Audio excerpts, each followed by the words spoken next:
छात्राः सुप्रभातम। आइए आज हम लोग कक्षा 10वीं के गद्य भाग के अंतर्गत नैतिक मूल्यानि पाठ का अध्ययन करेंगे। नैतिक मूल्यानि अर्थात नीति संबंधी मूल्य, उस क्रियाविधि को जिसके अनुसार मनुष्य अपने जीवन को सुचारू और सफलता से बिता सके, नीति कहते हैं।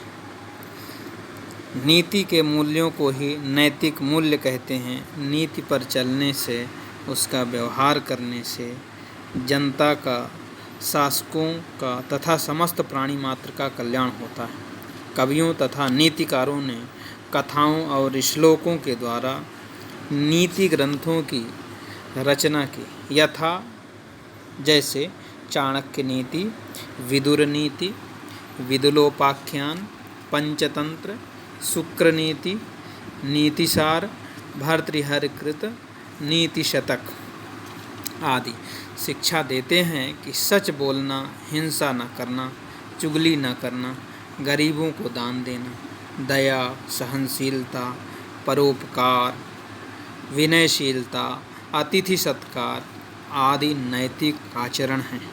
नीति का निर्माण जन समाज को आगे बढ़ाने वाला होता है। आइए हम लोग अनुवाद देखें। नयनम नीति ही, नयन अर्थात ले जाना, कहाँ ले जाना? आगे ले जाना, आगे ले चलना ही नीति है। नीतेः इमानि मूल्यानि, नीति का के यह मूल्य नैतिक मूल्य हैं। यया शरण्या कार्यकरणेन, जिस रीति या ढंग से कार्य करने से मनुष्यस्य जीवनम, मनुष्य का जीवन सुचारू सफलम च भवति, सुंदर और सफल होता है, वह उसे नीति कहते हैं। इयं नीतिः केवलस्य जनस्य समाजस्य कृते एव न भवति। यह नीति केवल मनुष्य और समाज के लिए ही नहीं होती है, अपितु जनानां नृपाणां समेषां च व्यवहाराय भवति, बल्कि लोगों, मनुष्य, राजा और सभी लोगों के लिए होती है। नीत्याचलनेन व्यवहरणेन प्रजानां शासकानां समस्तस्य लोकस्यापि कल्याणं भवति। नीति के अनुसार चलने और व्यवहार करने से प्रजा, शासक और समस्त संसार का कल्याण होता है। पुरातन कालादेव भारते कवयः नीतिकाराः मनोरमया सरसया गिरा नीतिवाक्यानि कथाभिः श्लोकैश्च व्यरचयन्। प्राचीन काल से ही भारत में कवि, नीतिकार सरसवाणी में, सुंदर और सरसवाणी में नीति वाक्यों की रचना कथाओं और श्लोकों के द्वारा की है। इत्थम नीतिशास्त्राणि, इस प्रकार नीतिशास्त्र व्यवहार विदे, व्यवहार ज्ञान के लिए, कांता सम्मित तयोपदेशयुजे, प्रेयसी के समान मधुर शब्दों में उपदेश देने के लिए, बभूवुः होते हैं या हुए।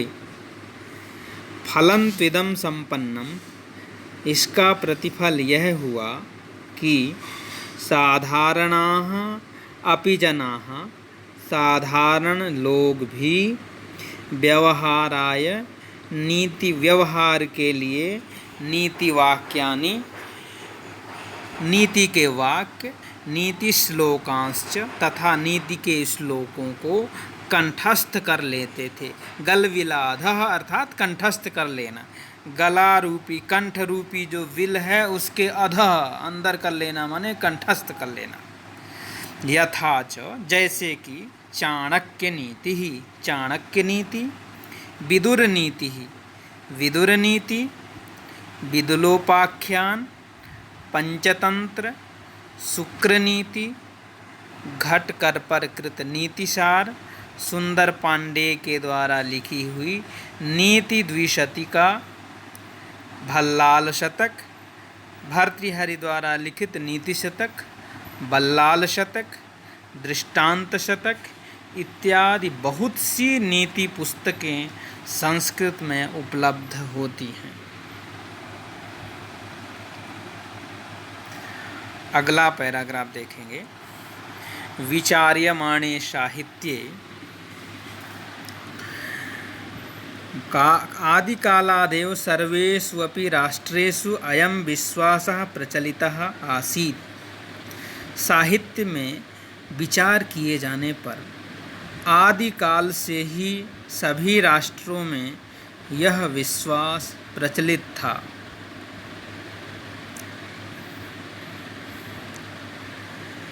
यत् काव्यस्यान्येषु प्रयोजनेषु सत्स्वपि, काव्य के अन्य प्रयोजन होते हुए भी एक मुख्य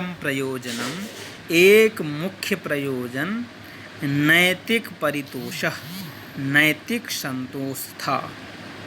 प्लेटो, अरस्तु, पेटर, होरेस आदि सभी विचारकों के द्वारा काव्यस्य मुख्यं प्रयोजनम, काव्य का मुख्य प्रयोजन नैतिक विकासः एव स्वीकृतः, नैतिक विकास ही स्वीकार किया गया है।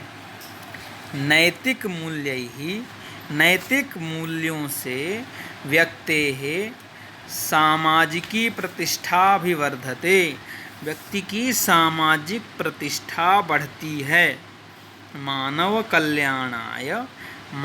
कल्याण के लिए नैतिकता आवश्यक है। नैतिकता से ही व्यक्तेः समाजस्य, राष्ट्रस्य, विश्वस्य कल्याणं कुरुते।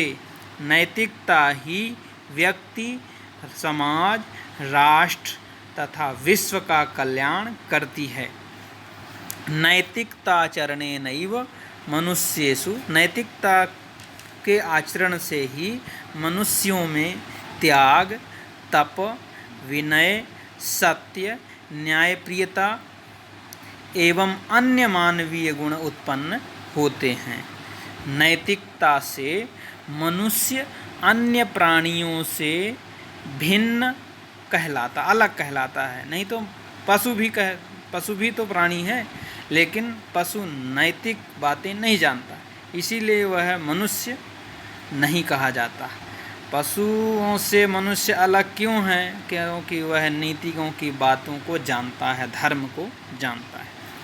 तदाचरणेन व्यक्तेः समाजस्य च जीवनम अनुशासितं निष्कंटकं च भवति।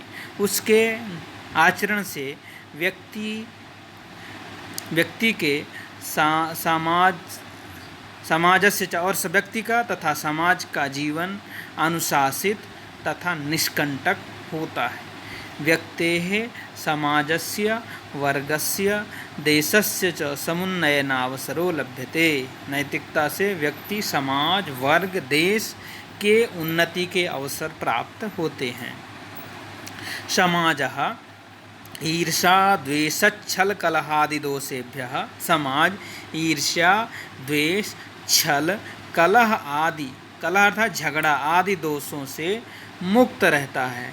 अस्माकं सामाजिकाः, हमारे सामाजिक अंतर्राष्ट्रीय संबंध नैतिकता पूर्वक आचरण से दृढ़ होते हैं। इसलिए नैतिकता शब्द का यह शब्द सच्चरित्र, अच्छे चरित्र का वाचक है। सुखमय जीवनस्य आधारः, सुखमय जीवन का आधार है। इदं तु सम्यक् वक्तुं शक्यते, यह हम ठीक से कह सकते हैं कि नैतिकताचरणस्य, नैतिकता के आचरण का, नैतिकतायाश्च मुख्यम उद्देश्यम, नैतिकता का आचरण, नैतिकता का मुख्य उद्देश्य अपने तथा अन्य, स्वस्य अन्यस्य च करणं भवति। अपना तथा दूसरे का कल्याण होता है। कदाचित एवमपि दृश्यते, कभी कभी यह भी देखा जाता है कि परेषां कल्याणं कुर्वन्, दूसरे का कल्याण करते हुए मनुष्य स्वीयां हानिम अपि कुरुते, अपनी हानि भी कर लेता है। एवं विधम नैतिकाचरणम, इस प्रकार का नैतिकता का आचरण विशिष्ट तथा महत्वपूर्ण माना जाता है। परेषां हितम नैतिकतायाः प्राणभूतम तत्वम, दूसरों का हित नैतिकता का प्राणभूत तत्व है।